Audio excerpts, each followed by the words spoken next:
Now, the first thing I realized that was so much better on this Spark is the fact that it takes off itself. Sounds easy, but most of the crashes for a drone happen when you're taking off or landing. So it immediately jumps it up 4 feet in elevation and hovers it for your next command. Pretty cool.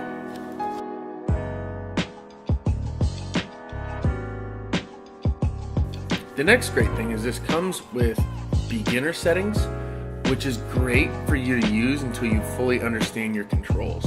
What that does is slow down all the operations of the drone so you're not flying all herky-jerky in the air or accidentally fly it into something that you don't mean to.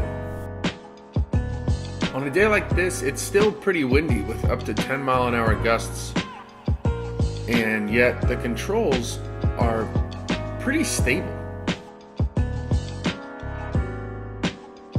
Now, I enabled active track here, which I basically highlighted myself on the screen and told it to follow. It does a really good job, but I definitely need a lot more time to practice with all of these function settings since there's over a dozen different types of moves I can do. Chase me, chase me!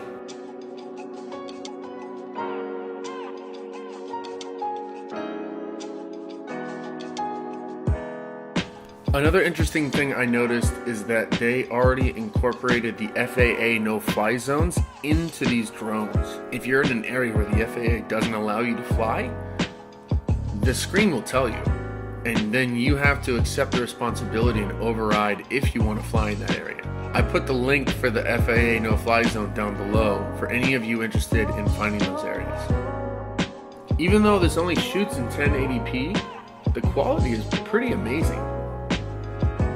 I know everyone needs 4K, but in reality, most of the stuff you're looking at on a screen is going to be 1080p or less.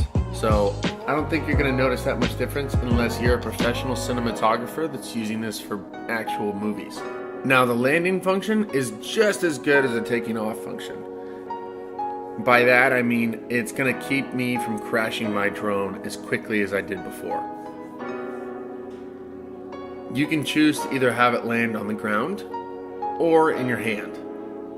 I showed both options here. Here's my quick test flight for the DJI Spark.